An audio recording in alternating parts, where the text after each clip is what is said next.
Hello, everybody. This is Kiran Gange with another episode of the Retail Price Talk. With me today, I have David Abbott. We have so many friends in common, but surprisingly, we haven't met. And that brought about the Strange. curiosity. And I said, Hey, David, I see that you are a pricing keynote speaker, a fellow at the Professional Speaking Association, and you spent many years helping companies to discover their genuine worth rather than leaving money on the table. He's the creator of the Platypus pricing process and works with everyone from sales team to chief executive groups on strategy, tactics, psychology of making a higher price stick. So, David, please introduce yourself and let us know on the audience what could be something we could talk about today. Hello, everybody, and Kieran, you've actually done an excellent job of of introducing me. I don't think there's a huge amount to add to that. As we were saying earlier, I think I probably have more of a focus on B2B. I think you're more of a focus on retail. So that's one area of pricing that I tend to spend most of my time on.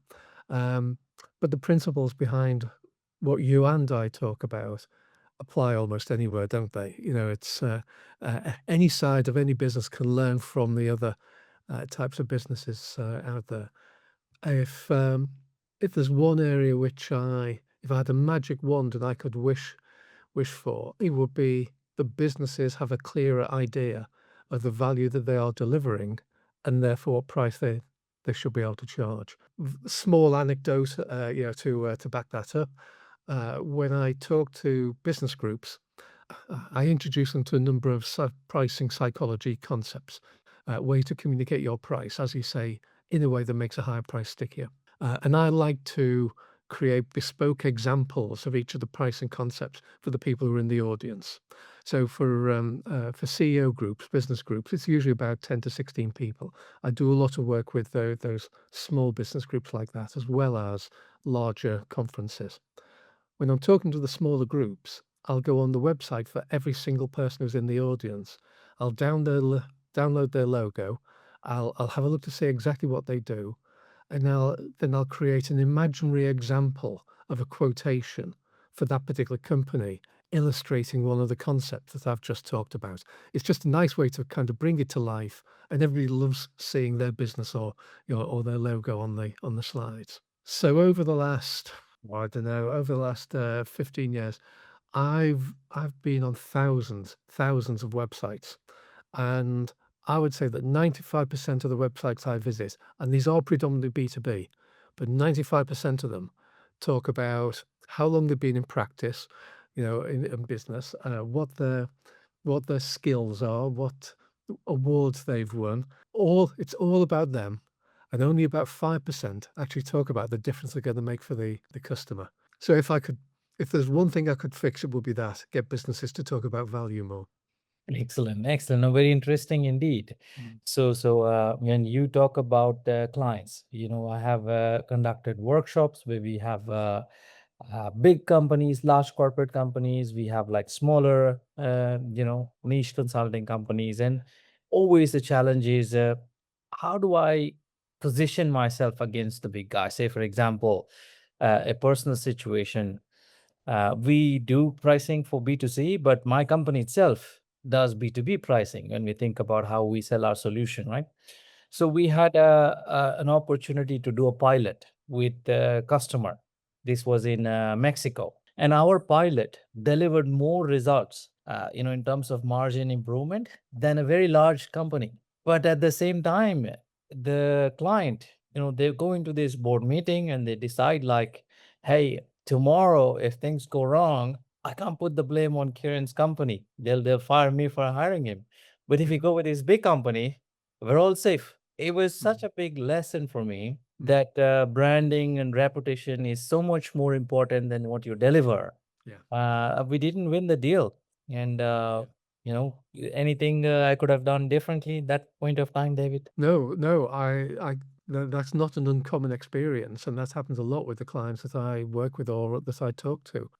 People are risk averse. When I'm talking about value, I split it into two parts, and I talk about the retail, the ordinary consumer side of things first, and a little bit about the psychology there. And partly the psychology is we encounter a higher price. It communicates higher quality. There's your brain does its level best to deliver on expectations, and so if you're paying a little bit more, even if the two experiences are identical, you'll enjoy the expensive one more. Right, It's right. it's just the way our brains work. But in B2B, it's not really about that. It's about risk. Nobody ever got fired for buying IBM, and that's exactly what you've just described. Time and again, all companies will choose the inferior solution from a better known brand, Yeah, and it's just people protecting their jobs. There are things that you can do about that, but one of them is to clearly communicate value better than the big brand. Another one is to address all the potential issues of risk, and try and mitigate them. Another one is to work on your brand in that particular marketplace over time. The more brand exposure, even if you as an organization are no bigger, if your brand is more ubiquitous in that particular marketplace, again, it's just a basic bit of psychology. The more right. familiar something is, the more we trust it. So there are things you can do, but they're not quick With you, necessarily. with you. Just to carry this conversation forward.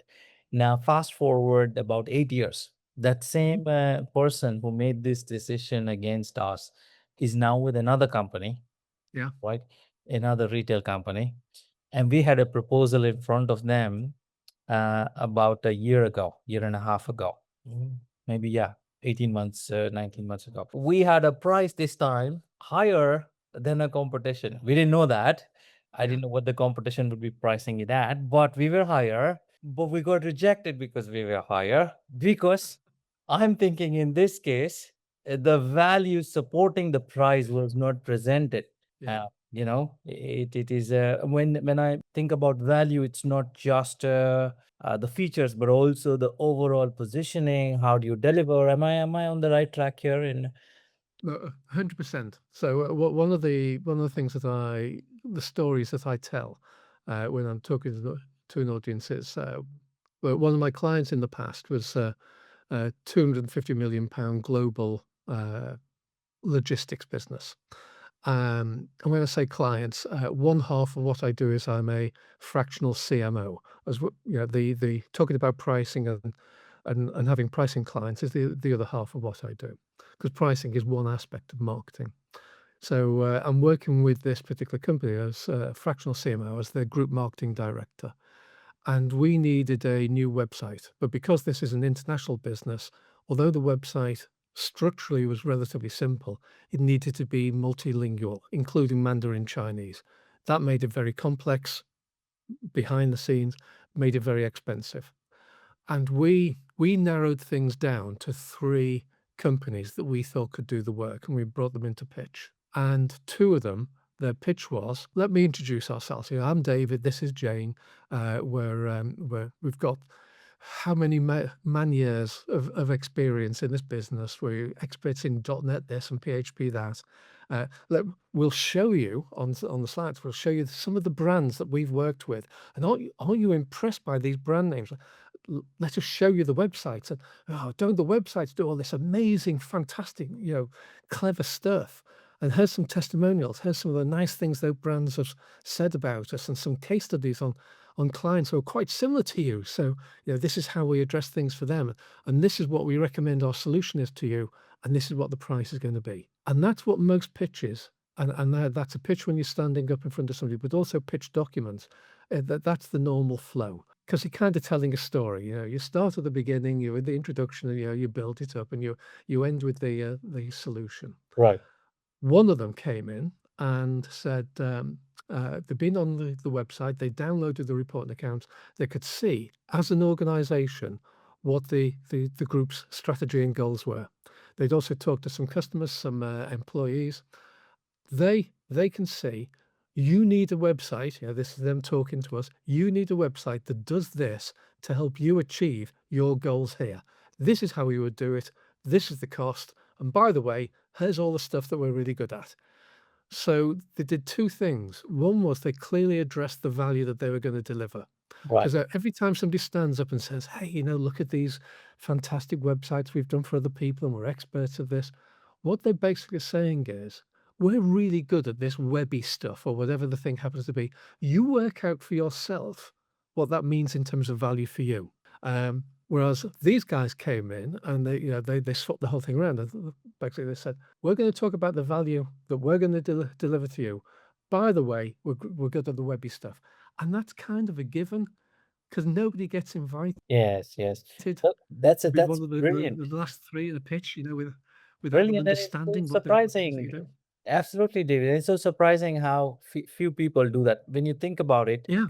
as you were speaking, I'm thinking, I go to a doctor, right? Mhm. And I tell him that, hey, I'm having these headaches, whatever it is, I don't, but if in case I say that, and the doctor, first thing he says is, by the way, I've cured these many patients and I've been I'm gonna walk out of there. That is a great example. It would never happen. Absolutely. I wouldn't trust him for, whatever he's going to say You've gone next. to somebody who's an expert. It's a given he can do the Mhm. doctory stuff. Right, It's the right, same right. in law firms. I spend quite a lot of time with law firms, and there's one in particular. The banking team lost an opportunity, Yeah, and I looked at their pitch document, and it was the same. The first half page was a little bit of background, right. and then it was straight into 3 pages of detailed solutions, and then some CVs at the back. And when Okay. I looked at it, I had no idea what the potential client was trying to achieve. But, are they trying to sell a division? Are they trying to restructure? Are they trying to move to a lower tax regime? I had no idea what their goals were. All that had happened was the lawyers had said, "Ooh, we can see what they need. Right. We'll tell them about all the lawyery stuff that we're Mhm. really good at." But the Right. doctor never does that. A doctor Yeah. yeah, right, okay, what is it that you need to make you better? That's the value that you're looking for. We'll talk about that. Yeah. Absolutely. And as you Yeah. communicate, the expertise will come through automatically anyway. Yeah. So Yeah. very, very good. I think that's a very valuable point for anybody to keep in mind. And it doesn't Yeah. just apply to your business in life also, in many of our conversations, I suspect. Oh, absolutely. So now let's talk about your interesting analogy to platypus. Like I was saying, my kids absolutely love that animal. It's a Yeah. mixture of six animals stitched together, I guess. Yeah. But Yeah. tell me, how does it apply to your philosophy in pricing? Well, I'll be absolutely honest with you and the audience. Um, the platypus name came first, and then I re-engineered everything back into it. And it's because when I first started doing this, my topic was called the psychology of pricing. Uh, and that was, I talked about a lot more than that. And when I worked with clients, there are all the pricing tools and the willingness to pay tools. And there's all the stuff that you might get into. But what audience really found interesting was the psychology side, because we're all very weird, so it's a lot of fun. It's interesting. So it's called the psychology of pricing, but that's not a very sticky name. It's not very memorable. Mhm. And I'm in the Professional Speaking Association, as you mentioned, and we were just bouncing things around. And it's one of those things that it's just how to price your platypus. And I said it out loud. It was, oh, that's it. So what I've re-engineered back into it, Yeah. the actual pricing process that I take people through doesn't directly relate to the platypus, but I use the platypus within my masterclasses. So if I'm talking about the psychology of pricing, I apply the pricing principles to him. So by when I introduced the first concept, he's £30. By the time I've got to the last one, he's £99 99 pence. Mhm. So it gets more expensive as I go through, but I use him as an illustration, or if I'm running a masterclass on how to establish the value that you're delivering, what price you can charge, and how you communicate that value, then I launch this as a new luxury toy being sold to children and young adults, and I take everybody step by step through. Right, if I was going to do a Becker to Group Marshak, Mhm. what would it look like? How would I apply it? And Yeah. so I've kind of backwards engineered him into my my Excellent. stories, Yeah. but it works because there are people who I'll get an email from somebody who says, I, I've forgotten your name. I saw you 5 years ago. I couldn't remember your name, but I googled platypus and pricing. There you were. There you go. Yeah, it's being sticky. Yeah, Excellent. finding a difference. Understood. I mean, it's a something you will remember, in a Yes. conversation. Absolutely. If we all have a challenge of, most of our audience will have a challenge of we need to charge X, but now we are X minus Y% what we're selling at, because that will allow us to, take on more margin, which will help us to deliver better, grow faster. So there's nothing greedy or bad about wanting to charge more. At the same time, it's a very, very, you almost feel guilty about it the moment you think Yeah. about increasing your price. And do I really deserve it? Sometimes it is you yourself. You need to be convinced about it. And then the whole process goes through, David. Now you talk about Couldn't agree psychology. more. It's definitely should be the one of the piece of marketing. Yes. How do we first, you can't sell what you don't believe in. Yeah. So you'll have to believe that you are worth this much. And how do we package this whole solution? Any quick suggestions on how we can go through our own mental and company organization rebranding Yeah. to be able to command a higher price? I think there are a couple of things that you couldn't agree with you more. So one of the things is about confidence, and you only get confidence through practice. And you don't have to practice on customers. You can practice on your colleagues first. So you can run kind of mock dry runs of the meeting and how it's going to be and how you're actually going to present the price, how you're going to justify the value, why you are worth what you are. And the more you practice, the more familiar you get with all of your content, the easier it is. The more you personally believe in it, your confidence goes up. Um, there are no end of people who bottle it just before they're about to say, perhaps they've worked it out. It ought to be £10,000. They think, oh God, but, they'll mentally they're persuading themselves they'll never go. I'll say 8, and for all they know, they might have been prepared to pay for 12 or something like that. Right, But right. there's a confidence issue. So I think that's one of the core things. I think another thing is to understand the ethics around pricing. So, what I say to audiences, I think the ethical side of pricing is that I want to help good companies to earn a fair return for the value that they deliver. Mhm. And the reason that that's important is that companies that don't, and again, I've got stories of clients who are operating on wafer thin margins going into COVID. Companies that are operating on wafer thin margins are vulnerable. The slightest hiccup, the Straits of Hormuz close, and suddenly the economy has changed, and suddenly your Right, margins have gone from 2% plus to 2% minus, and right, right. and people's jobs are lost. Either through redundancy or the whole firm shuts down, and then you're not paying for your mortgage anymore. Whereas companies that do earn a fair return for the value that they deliver, they can invest in growth. Well, that creates career opportunities for the people working there. They can train and upskill them. They can invest in a nice place to work, so it's a pleasure to go in during the day. Absolutely. There's a very positive ethical side to pricing, which is different to price gouging. Yeah. I think you always have to be fair in your pricing. If it looks like you're being unfair, then the market will ultimately punish you. Right. But as long as you are clearly delivering the value against the price that you're charging, that's absolutely fine. Absolutely. It'll ensure your own survival and the survival of anybody else who depend on you. It's Mhm. always good to have a layer of, fat if the temperature is not going to be stable. Otherwise, you're not going to survive the winter, like you rightly said. So Yeah. very, very cool. One, you definitely said one of the ways you can stand behind your price is if you communicate the value you deliver better, Mhm. understand the customer, and tell them what in their mind, whatever is the priority, in which order they need to, resolve their solution. You might have the coolest features of how Yeah. fast, but if their problem is not fast, if it is something else, then you'll have to understand the challenge first. So Mhm. that's a good point. But I'm also tempted, if I were to increase price, I could, simply upload all my slides, my logo into a chat GPT kind of a tool and say, give me a premium feel for it. Yeah. Is that something we should do? Oh, again, you're getting into the psychology of things here, and partially, yes, whether it's ChatGPT or you go and pay a human being to do it, Yes, yes. but there is a halo effect around things. Uh, if the if you're talking about the superb service and the value that you're going to deliver and all the rest of it, and your slide deck looks rubbish, and perhaps you're dressed quite shabbily, there's an incongruity. People are not going to believe the value message. There's a reason why Apple shops look the way they do, and they don't look like a pound store. If Apple tried to sell its phones through Pound Stretcher or whatever, Right. it would be impossible for them to achieve the same price that they currently achieve.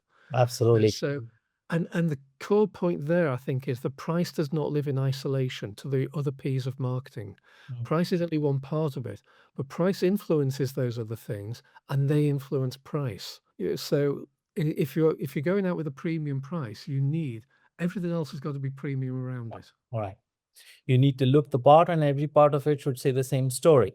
Yeah, Absolutely. it's got to be consistent. Yeah. Very cool, very cool. There was an example of this famous violinist who charges like thousands of dollars per seat, and he was made to play next to a train station, and then he hardly earned a few dollars. Yes, I remember that. Yeah. So Yeah. very true. It needs to be what you deliver needs to be packaged in the appropriate way also as well. Very cool, very cool. Any last suggestions, tips for our audience, David? Ooh, in some respects, there are so many. Where do I start? Uh, I think don't too many organizations, the way that they approach pricing is it's the last thing that they think about at the end of putting together the package or the process. They figure out all the detail and all right, okay, what can we charge? They don't have processes to try and figure it out. It tends to be a finger in the air, Yeah. a best guess. There's no clear responsibility for pricing sometimes, or if there is, it's not a genuine responsibility, as in a proper pricing person. It might be, right, the sales director, you decide on the price, but the sales director just carries on doing we know roughly where the Mm. competition is. They must have got it right. We'll charge roughly the same as them. What else can we do? So there's nobody within an organization who actually thinks about pricing from a pricing specialist kind of point of view. There are no KPIs regarding pricing within the organization, so they're not tracking what happens over time. So I guess my core message is don't treat this seriously, think about it, and figure out how you can embed proper pricing practices into your organization. Mhm. Because if you want to improve your bottom line, there's no easier way than by Right, getting pricing right. right. It's far easier than trying to double in volume. It's Mm. far easier than trying to take 10% out of your costs. If you can get a few more percent regularly on every single sale, because you're doing it the right way with everything we've just discussed, that just goes straight on the bottom line. Perfect. And it stays there forever. It's not a temporary thing. You know. So Absolutely, do that. absolutely. And then you'll be so surprised. There are so many very large organizations in many different countries who absolutely go the route of let me calculate my cost. And this is 20% margin, 30% margin. Let's keep, but the customer doesn't care how much No. it costed you to make it. So there's a lot more to pricing than just a calculator. Yes. Uh, very, very, very helpful. And I wish we had more time, but we try to keep this to 20 to 30 minutes, David. If and then I'm sure our audience will want to learn more about what you just said. Is there a particular book you could recommend that they would read? Maybe what you've written already. How to price your platypus. Okay. That's by me, yeah, is a good place to start. And if anybody wants to track me down and have more of a conversation, if they go to www.davidabbotspeaker, Yeah. that's all one word, and Abbott is ABBOTT. So davidabbotspeaker.com. Excellent. Thank you so And they'll much, David. find me I'm there. gonna leave your contact information on wherever we Oh, post this podcast also as fantastic. well. Feel free to connect with David, and looking forward to joining all of you guys on our next episode. Thank you so much for joining us, David. It's been an absolute pleasure. Lovely to talk to you. Same here.